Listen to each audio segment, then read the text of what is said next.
What happens if you get banned from a community?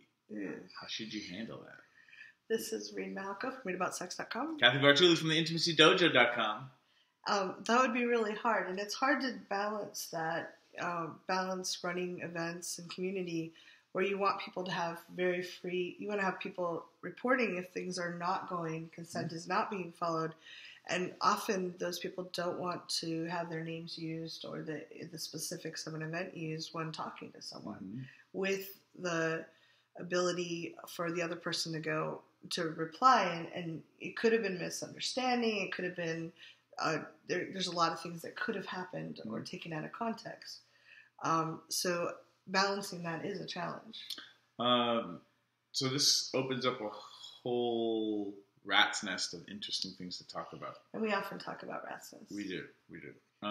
So in play party community, in non-sexual community as well, there's a difference. So in my opinion, it's all my opinion, you should design community and community events ideally to be self-cleaning ovens, in that you are creating rules and protocols for everybody's benefit and creating a way for the community to get better at using those protocols and those communication skills, so that you as the organizer are not the judge and jury of every upset.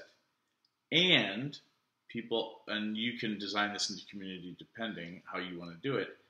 How do you help somebody who has felt violated, who has a complaint, feel safe enough to come forward so that you know what's going on in the community? Yeah.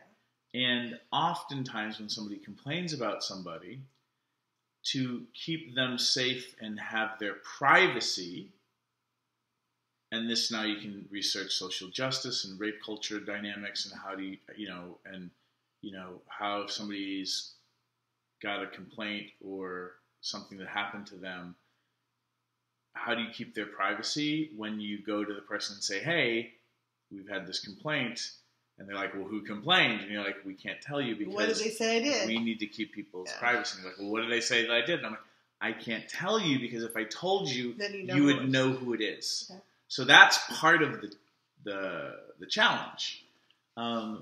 The other thing is, how do you train your community so that they could handle being banned gracefully?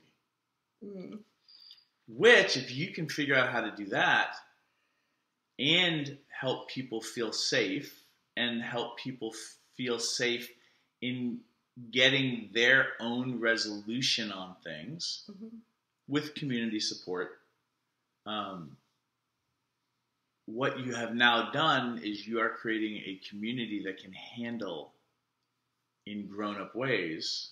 Doesn't mean they don't feel hurt or upset, but they can handle their own emotions and still show up. So for me, if I got banned from some event, I have the tools to be like, okay, how do I help? How do I help ban myself and restore whatever justice or whatever needs to happen? Like, tell me. Now, I'm doing that because I know that that's the fastest way for me to get back into that community. And that's a really high level of ninja jujitsu, rather than being offended that I can't talk to the person who accused me because I'm somehow demanding or due a certain amount of due process. So you have to teach your community how to handle being asked to leave in a way that actually strengthens the community.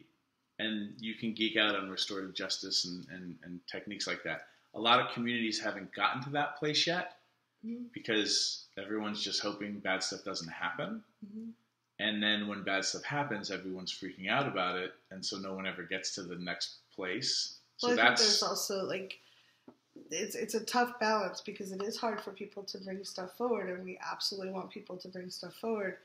But I listen all the time to women complain about going to bars, for instance.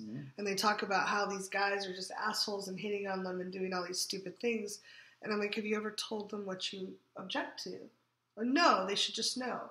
So there's a cycle of the guys repeating what they don't know, and they're offending these, and this is, I'm using a gender example, but if we can give feedback, if we can feel safe enough, if we can create a place where people can give feedback, people often upgrade their behaviors.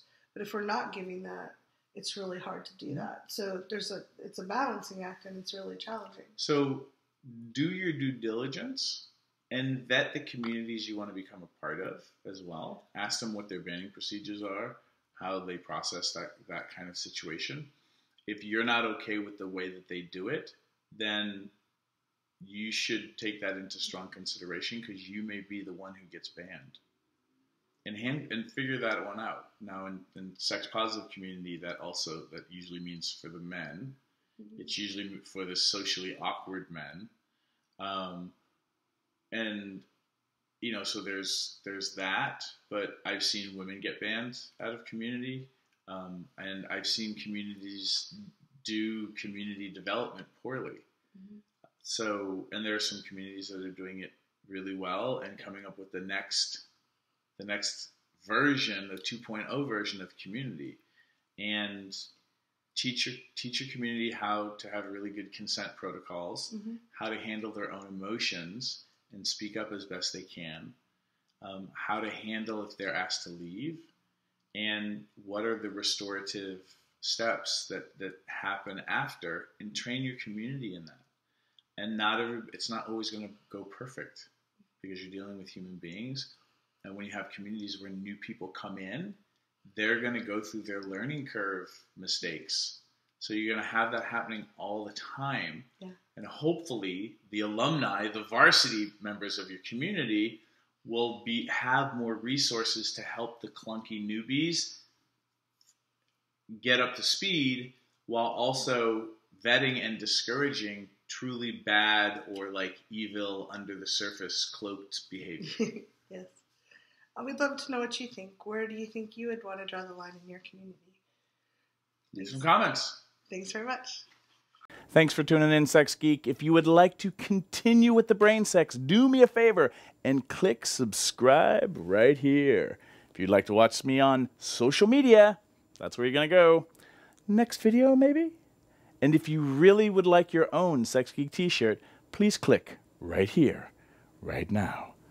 Boop.